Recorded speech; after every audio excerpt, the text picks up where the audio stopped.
So, welcome everybody. Hi. Ooh, hi, Adriana. So, the invisible silent killer of your dreams. This is really interesting.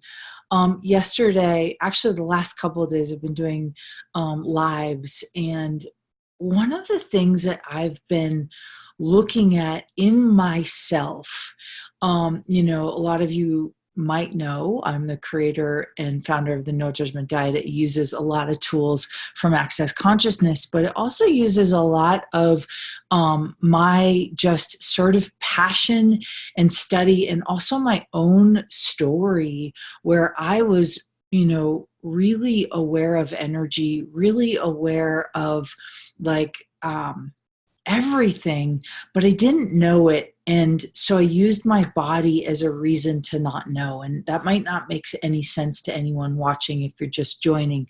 But basically, I had always decided that my body was a problem, and I used the judgment of my body to avoid knowing what I actually know.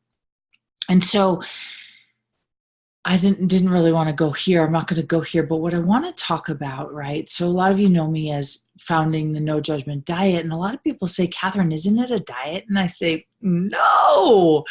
I mean, the benefit is that you get more comfortable in your own skin. The benefit is that you have more energy. The benefit is that you learn to trust your gut intuition more. The benefit is that you start to create a communion with your body. But this actually has nothing to do with diets. It's simply, if you look at the way the world works, and if you look at the way people are in their bodies, and if you look at the way we're taught to be in our bodies, we're taught to pay attention to the experts who tell us how to eat, what to eat, when to eat, how to love our bodies, when to sleep, how much sleep to get, right?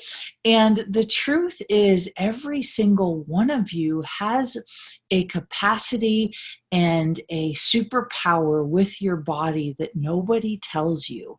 And so that invisible, silent, or not so silent superpower, when it's not invited to the conversation, when it's not invited to the table, it can show up in unpleasant ways. Yeah, baby. Awesome. So, my friends, today we're going to be talking about the invisible silent killer of your dreams. And here's what it is. It's not what you think. At least this is this week's episode. If I were to do that topic, the invisible silent killer of your dreams, next week it might be a different, or last month it might have been different. But what I'm looking at is the stories that let's say the stories that we have been telling ourselves in our heads, right? So this morning, I was listening to somebody who really inspires me. He works primarily with men and is a pretty amazing being. And he was sharing his own story about how he had a story going on in his head for an entire decade with his wife. And the story in his head was that my wife isn't attracted to me and she doesn't want to have sex with me. For an entire decade, he was telling himself that story. And, it's so interesting because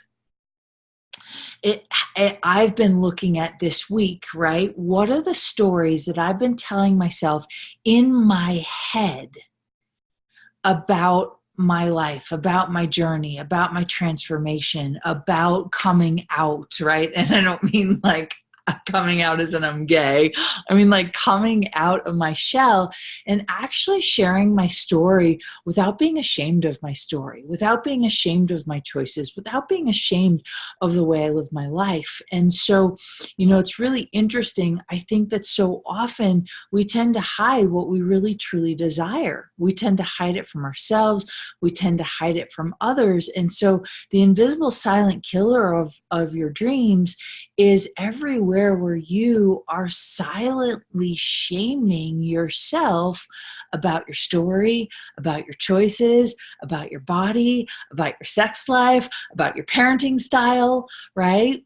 And so it's really interesting because this this thing can really destroy you. And so I was listening to this man who I really admire, and he was talking about, he was sitting in therapy on the couch with his wife, and he was kind of describing it that the therapist was the intermediary, and the wife would yell at the therapist, and the therapist would translate to the husband, and the husband would yell at the therapist, and the therapist would translate to the wife. And, and basically he said, she just said, I want to have sex with you. I want you. I don't not want to have it.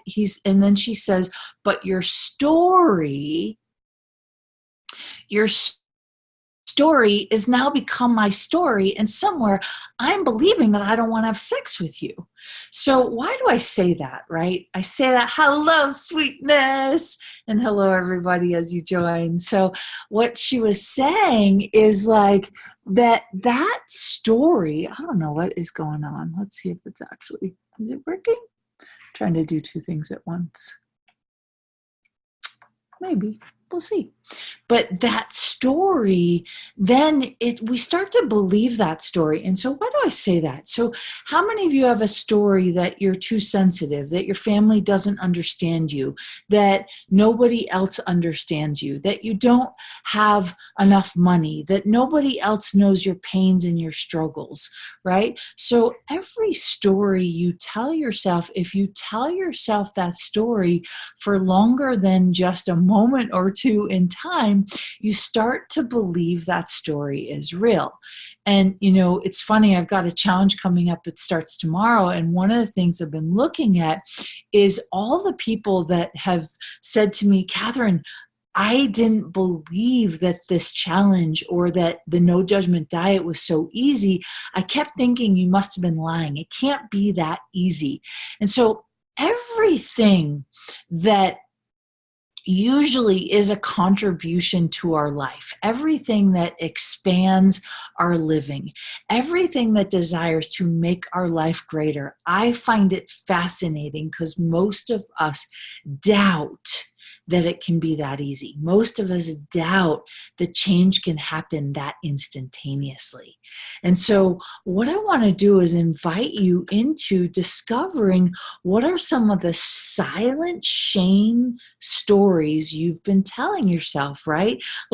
And not necessarily from your past, but what's true right now. And so I also had a conversation with a friend this morning, and I was like, oh my gosh, it's amazing to me how many people who are either coaches or facilitators or transformational change agents, or maybe you do healing work, or you're a massage therapist, or you work with the public, and you have your own story of shame going on because you're afraid that if you truly make a choice towards your heart's desire, that then you'll lose your followers, or then you'll lose your clients, or then you'll lose your fans, or then you'll lose. And it's so interesting because is any of that really real? And so this week on some of my Facebook Lives, I said, one of the stories that I was telling myself is that I forget what it was. Oh my gosh, I've got 100 thoughts in my head. And sometimes I get really autistic and really ADD. And when I'm going through a lot of change and I have a lot of energy going on, I tend to go through this oh my gosh, I have so much to say, and how do I say it? So if you're live, thank you for being live. If you'd like to share. And if you have a question that you actually would like me to answer about something that's going on for you in your life, I would love to contribute to you and answer for you, right? Anything and any question that you have. And so what I'll say is that these invisible, shameful things. Oh, so here's what I was going to say. So it's talking with a friend, and I was talking about how if I started talking about certain things in my life, that people would judge me. And he looked at me straight in the eyes. He's like who? And I was like, well, lots of people. He's like who? And all of a sudden this light bulb went off, and I went, oh my God, I am the only one judging me for my choices. Now I'm going to say that again, because I said this yesterday. I am the only one judging me for my choices. Yes, when you choose your real story, you can be you. Yes, Rensky. And here's the deal is that your story changes every day. Your body changes every day. Your mind changes every day. Your energy changes every day. So it's not about like from the definition you have of you, but it's about the undefinition you have of you. And when we cling to our stories, we cling to definitions of the past that destroy the possibility of future. I'm going to say that again because that's a big aha. When we cling to the definitions of the past, we cling to the conclusions that avoid us from creating our future. And it's insane. So what I would invite you to, and what I would maybe add on to what you say, Rensky, is when you choose to be the real you, absent of conclusion, absent of the need to figure out the future, absent of the need to like reflect on the past, absent of the need to justify and explain. But when you take off all of the layers, all the judgments, all the what ifs, all the should-haves, would-haves, could-haves, you're left with this essence of who you are. And when you like can sit in the silence of who you are, then you can choose, which also means you reserve the right to change your mind. Most of us are afraid of making choices because we've decided that who we are. I know for me, this has been a real thing in the past. And sometimes I even come across, and I've watched some of my colleagues and some of my friends and some of the people who are facilitators and coaches. It's like somehow we put ourselves out to the world, right? And then we define what that is. And then all of a sudden we have a life change or a path change or an awakening of some sort. And we struggle with this new being and the definition of who we've put ourselves out to the world. So what if you reserve the right to change your mind, change your direction, change your status, change you at any moment, and that doesn't require defining or definition, right? Yeah. So what can you choose when you don't have a past? Exactly. So one of the tools actually from Dr. Dane here, who is the co-founder of Access Consciousness, and most of you know I've been using those tools for over 7 years to not just change my life and change my body, but awaken to a world I had only dreamed of. And so one of the questions he says to use is, if I know not this, then what? Right? And why do I like that question? I like that question because if you had no frame of reference for the past, you had no frame of reference for who you are, you had no frame of reference for your failures, or more importantly, your successes, what choices would you have, right? And so it's so interesting because it's not the pains of the past that get in my way, it's the successes of my past that paralyze me, right? I'm going to say that again, and hopefully you guys get this, right? Yeah, not choosing from old reference points, but what is possible now. Exactly. So I'm going to say this. It's my past successes that have actually paralyzed me, not my past failures. I'm really good at failure. In fact, I fail every day. And part of that failure is putting ourselves out there, putting out like what we want, putting out our desires, getting uncomfortable, taking risks, asking someone out, making connections with people that you think might be out of your league in terms of business or whatever it is you've decided, right? Taking risks, like putting myself on Facebook every day is sometimes a risk because, gosh, I could say something really horrible, right? And I mean, granted, I can delete, but I'm not a fan of deleting things. It's like it's out there for a reason. So So, but what has gotten in my way actually is my past successes actually have paralyzed me. And so I have been really good at coming up with a concept and then putting it out to the world. And, a few hundred people say, yay, we want to play.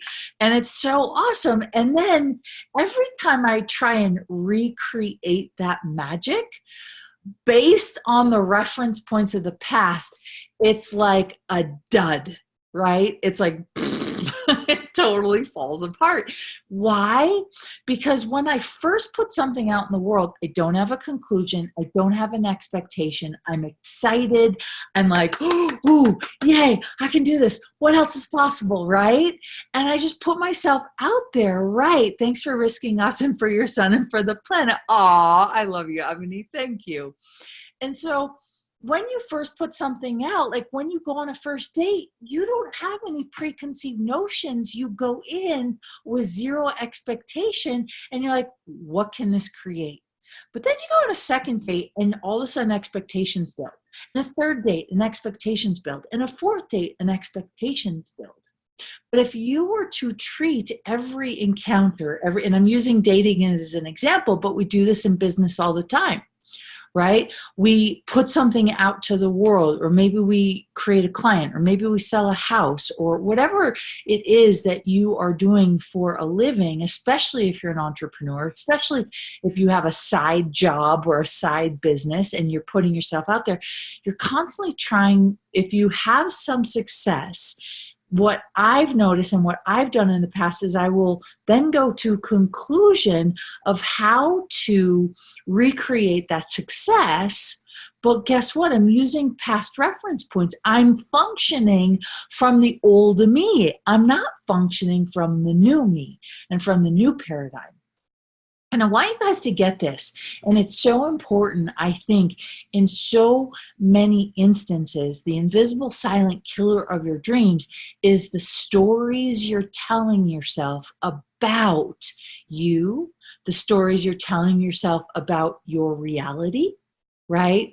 I love Gary Douglas says, your point of view creates your reality. Your reality does not create your point of view. And most of us filter the world through, oh, if we see something, that means that's a reality. No, when you see something, you're filtering it through your point of view, which becomes a reality, right? So give an example. I was listening, I forget who it was, some speaker. And he talked about one day he was on the subway in New York City, and he noticed that this father, right? This father had 3 or 4 kids running around on the subway, and they were causing havoc, and they were making, like, they were being obnoxious, and he was literally head down in a newspaper sitting on the train. And this guy that was talking about it, hi, sweet Kelly, what would it take to stay in the question? Exactly. And so it's so interesting because he was talking about, he was getting really flustered and frustrated. He's like thinking in his head, why the hell isn't this dad being more disciplinary with his children? He's letting his children cause havoc and chaos on the subway. And so this guy was a motivational speaker, had a practice, and he sat next to him and he said, you know what? I decided to ask a question. And I decided to make conversation, right, Kelly? Ask a question. I decided to make conversation. And the dad, basically peered up from his newspaper, practically in tears, and said, we just came from my wife, their mother's funeral, and I have no idea what to do. And it's funny, it brings tears to my eyes, because why I'm saying that is, we never know somebody's story. We never know what they're going through. We never know, but we can certainly create conclusions. We can certainly resist receiving information from people. We can certainly put up our barriers and judge other people's lives. But the reality is that nobody is judging you but you. And nobody can concoct a story. And so when you lower your barriers and actually stay in the question, like Kelly said, it literally can open the door to a new reality. And so why I'm saying that is this last week, I noticed in my own life where I literally was creating a judgment about me, right? I'm a bad mom. Let's use that one. I'm a bad mom. And then putting that judgment in front of the world for everybody to see, even though I wasn't talking about the judgment, I was silently putting it out there and expecting that everybody was judging me and going, see, why aren't you judging me? You should be judging me. I'm a bad mom. Don't you see? I'm a bad mom. I'm making some bad choices.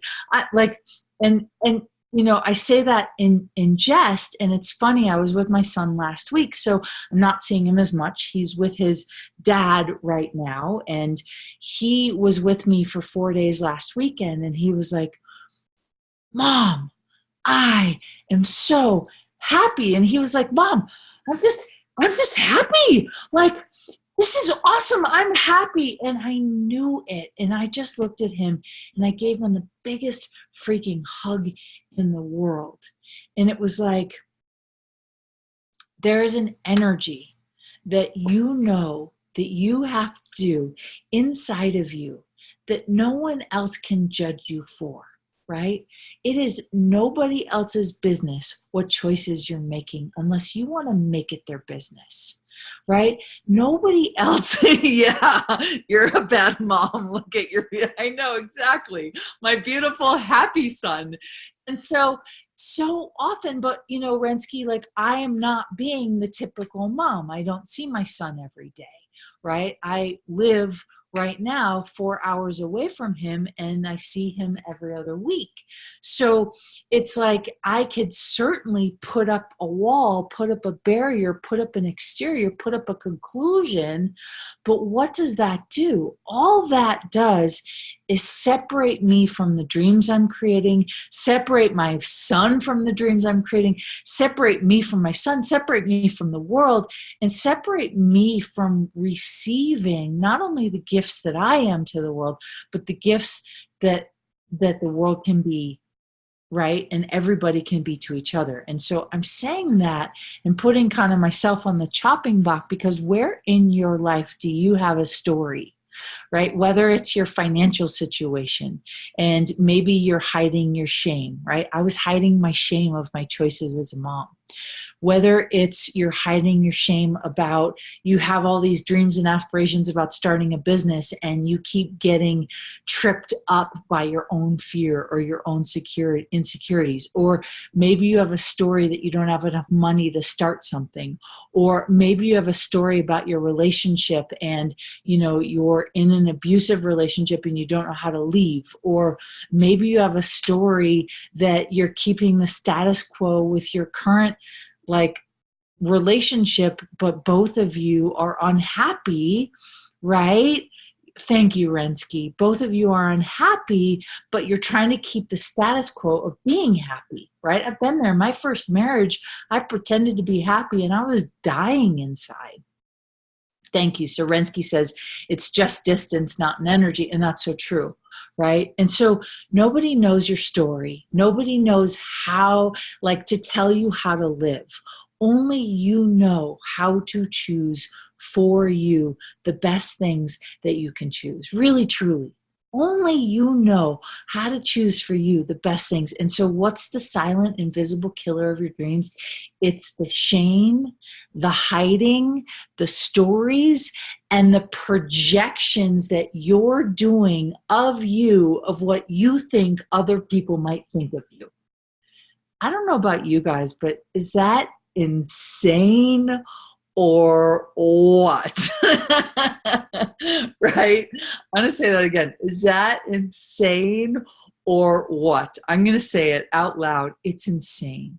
It really, truly is insane. And so if you're watching this and you're like, holy crap, I have a little bit of stuff. I have a challenge for you. And I'm starting a challenge tomorrow. You're welcome to join it. I'll put the link in, but that's not my challenge. My challenge, it's part of this challenge, but my challenge for you is to write down right now, take out a journal, take out a piece of paper, Take out your iBrain if you're traveling and you don't have pen and paper, and literally write down every judgment that you have about you, about what you think other people are thinking about you. You get that? I'll say it again. I want you to write down piece of paper the judgments you think other people are thinking about you, and then that crazy like monkey mind brain and all of the judgments, right? So maybe it's, oh, people are judging me that I'm a bad parent. If people found out my financial reality, I wouldn't have any friends, right? So everything that we hide, and everything we hide from people, we also hide from ourselves. And everything that we hide, we spend all of our precious energy using to stuff down all the secrets, all the shame, all the guilt, all the fear, all the lies. We spend all this energy suppressing it, stuffing it, pushing it down. And when we do that, it literally can have detrimental effects on our health. It can create autoimmune deficiencies. It can create fatigue, chronic fatigue, right? It can create problems digesting food. It can create constipation, right? I'm in a lot of Facebook groups these days, and man, the amount of people that share like, their problems with their body or their fears about what other people are thinking about them, it's insane. And I want to like shake everyone and say, oh my gosh, come join this challenge, and not just join the challenge, but really, what if there was a different way? Whether you join the challenge or not, all my want to say is that you have a choice, and we're not trained, we're not taught, right? This isn't taught in school. This isn't taught in religion. This isn't taught in business masterminds, right? This isn't taught in many circles anywhere in the world, which is that every judgment you have, every fear you have, every lie, everything you're hiding, everything you're shaming yourself on, you actually have a choice, and it does not have to control you. And so most of us are taught that we're supposed to process those thoughts. We're supposed to like look at them and pock and pot them, or let them go, or meditate with them, or, take them to yoga, or take them to boot camp, or whatever it is. We're taught that we're supposed to do these crazy things with these, right? He does know. Thank you, Rensky. We're taught that we're supposed to do these crazy things. And the reality is, you just have to choose to find the courage to trust that that the choices you're making are the best choices possible. Nobody needs to align and agree with your choices. Nobody needs to agree with your choices. Nobody, and actually everybody who argues with your choices, that's not your problem either. Really, truly. And so the biggest thing that you can do for yourself is to find what choice you would like to make for your life, what choices you'd like to make for your future, what choices you'd like to make for your body, what choices you'd like to make for your sex life. And you know what? You choose them, and you trust that right? The biggest thing that gets us in trouble is we doubt our choices, or we look to other people for validation. It's insane. Really, truly, my friends, it really is insane. And so I just want to invite you to consider the possibility of what it would be like if you never doubted any choice you ever made again. So does that mean that every choice is going to work out the way you want it to? Absolutely not. Right? Thomas Edison, who created the light bulb, failed 1,001 times or 1,000 times?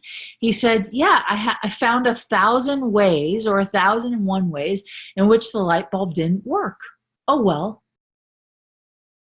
But he never gave up on trusting that there was a way, and he wasn't going to give up. We try like twice, and then we give up, right? We try like 3 times, and then we go, it didn't work. It's insane, my friends. Just because you can't see a way to make it work now doesn't mean it's not going to work. Doesn't mean it's not going to add to your life and living. It just means keep trying. But trying from the sense of trusting your choices, not trying from the sense of doing what other people tell you to do. Aha. Okay. So what I want to do is just really invite you to look right now, today, pull out a pen and paper. So if you join the challenge, if it would be fun for you, you guys are welcome. We start tomorrow. Tonight is the last, like it closes at midnight. So less than 12 hours from now. The doors close. We do the challenge once a month. We'll probably do it next month. No guarantees, but it seems to be working and people are having amazing freaking results. So cool. And so, but in the beginning of the challenge, what I invite people to do in the pre-training is write down all the judgments that you have about you, all the fears, all the doubts. And I don't say them so that you can like spend time on them. I say them so that you can get them out of hiding them from you so that they no longer control you. They no longer control your future. They no longer control your body. They no longer control your business. They no longer control your relationships. And now you have the possibility, the chance, the freedom to truly choose trusting you. So, bam, you guys got it? So I'll put the link in the comments if you guys want to join the challenge. You're welcome to join. That's not actually why I got on, but this challenge truly is amazing. And I'm watching people get their lives back, get their confidence back. I'm watching people lose weight. I'm watching people. There's a woman in I believe she lives in India, and she's been constipated for a really, really, really long time. And she said that the challenge was just 15 days long, right? The challenge got her to be regular again, and she's feeling like she has more energy. Her skin's clearing up. Yeah, Emma says yes. So my friends, click on that link. And if you want to join the challenge, you'll be entered directly, instantaneously into the pre-training where you can write down, journal. And you know what? Do it now. You don't need to join. Okay, so write down right now in a journal, on your phone, on your computer, in a notebook, on a scrap piece of paper. What are the judgments that you have been hiding from you, that you've been holding captive? And the judgments of like, oh, I'm worried what other people think. I'm worried what other people might think about my financial situation. I'm worried what other people might think about my parenting style. I'm worried what other people might think about my business. Nobody's worried about you except for you. And when you project your judgments and you project those judgments that other people are judging you, it doesn't allow people to contribute to you. But here's the thing, is it keeps you from having your own gift. Shalini says this challenge is simply awesome. Well, my friend, I can't wait to do it with you again. We start tomorrow. Oh, baby, you get live facilitation from me every day, as well as these video trainings and some bonuses and PDFs and worksheets and muscle testing guides. It's amazing. So if you click the link, you'll find out what's in. But really, I just wanted to have a conversation about, where are you destroying your future and killing your dreams with the possible projections of what other people might be thinking of you? Nobody's spending time worrying about you. They've got their own crap that they're rolling around in their head, fear and whatnot. So my friends, wherever you are in the world, may you begin to start to trust you. May you stop hiding your fears and worries. May you just start having more fun, because isn't it time we started having more fun? Otherwise, what's the purpose of life? So if this contributed to you, please like it, please share it, post a comment. We'd love to hear it. Click the link, join us on the challenge, and we'll see you on the next. I love that. Shalini says, I did the last and it shifted so many things at a speed that was magical. That's amazing. Well, you're doing it again, so I wonder what else can shift in 15 days. So the challenge is, what one thing can you change about your body in less than 15 days? I double dog dare you. So my friends, go out and have a magical day, and we'll see you on the flip side. Bye for now.